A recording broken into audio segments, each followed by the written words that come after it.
अगर बड़े लंबे समय तक कुछ बीमार परिकल्पनाएं, कुछ त्याज्य व्यवस्थाएं, कुछ ऐसी चीज़ जो करने जैसी नहीं है और उसे करने लग जाएं, तो व्यवस्था का, हमारी दिनचर्या का, हमारे जीवन के एक नियमन का अंग बन जाती हैं और हम एक यंत्रवत ढंग से, एक रोबोटिक स्टाइल में उन तमाम विधियों को, उस पूरी व्यवस्था को, उस तरह के प्रबंधन को अपने जीवन में इतना गहरा आत्मसात कर लेते हैं कि उसमें किसी तरह की परिवर्तन की कोई गुंजाइश में नज़र नहीं आती। हमारे हिंदुत्व की परिकल्पना में मैं हमेशा इस बात को हमेशा अंडरलाइन करता हूँ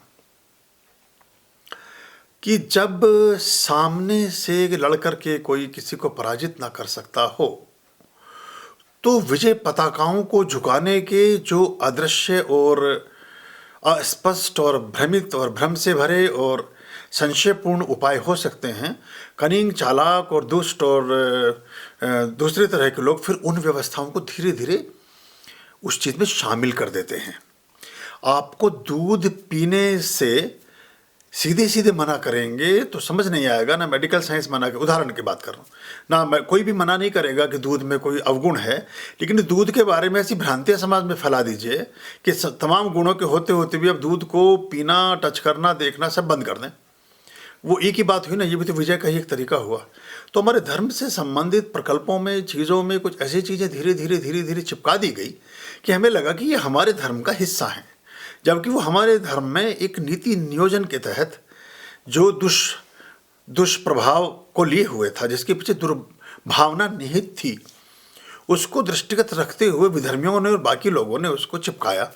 और कुछ हमारे यहाँ जो सो कॉल्ड हम धर्मनिरपेक्ष और क्या क्या हम चौले ओढ़े रखते हैं, उन सब ने उसको फैला करके उस चीज़ को और आगे चलायमान कर दिया, जिससे चीज़ें थोड़ी ज़्यादा प्रभावी ढंग से कभी कभी शामिल हो जाती हैं। लेकिन आहिस्ता आहिस्ता जब आप दोनों तरह के प्रयोग करेंगे तो आप निर्शीर विवेक की तरफ जाएंगे। जो भगवान श्री कृष्ण का एक मूल सूत्र है बौद्धिकता के लिए, आपकी बुद्धिमत्ता के लिए, आपके विजडम के लिए, कि आप अपने अनुभव के आधार पर अपने जीवन के निर्णयों के साक्षी बने। तो जब आप अपने अनुभव के आधार पर जीवन निर्णय के साक्षी बनते हैं, तब आप एक डिफरेंट व्यक्तित्व होते हैं। तब आपके व्यक्तित्व में एक नई आभा का अभ्युदय होता है। तब आपके व्यक्तित्व में कुछ नएपन की झलक दृष्टिगोचर होती है। वो बहुत सामान्यतः स्वीकार्य नहीं होती, क्योंकि उसका प्रथम दर्शन ही सम्मुख विद्यमान व्यक्तित्व या व्यक्ति या विषय के लिए उसके अहंकार का मर्दन करता है, उसकी ईगो को चोट पहुंचाता है। तो उसको नीचा दिखाने के लिए विभिन्न तरह के जो आयाम मानसिक और वैचारिक और सामाजिक और व्यवस्थाजन्य हो सकते हैं, उसको आदमी अपना करके इस तरह की चीज़ों को पैदा करता है। लेकिन कोई बात नहीं, जब जागो तब सवेरा, और भागो नहीं जागो। तो जब आप जागेंगे तो फिर आपको हर तरह का आयाम दृष्टिगोचर होगा। यही हमारी मूलभूत प्रार्थनाएं हैं। जो अभी था ना कि तमसो माँ ज्योतिर्गमय। ज्योतिर क्या है? देवी स्वरूप ही तो ज्योति है। वही तो हम अखंड ज्योत लगाते हैं, हम अंधकार से प्रकाश की ओर चले। तमसो माँ ज्योतिर्गमय अस्तो माँ सद्गमय।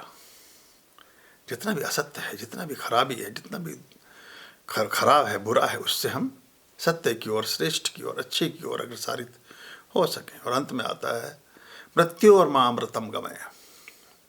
मृत्यु को भी हम अतिक्रमित करते हुए, मृत्यु को भी हम 2 कदम पीछे ठेलते हुए अमृतत्व के अधिकारी हों, अमृत को पाने के पात्र बने। यही हमारी प्रार्थनाओं के, यही हमारे पूजा पाठों के, यही 30 त्योहारों के मूल संदेश हैं और यही उसके पीछे छिपी हुई पवित्र भावनाएं हैं।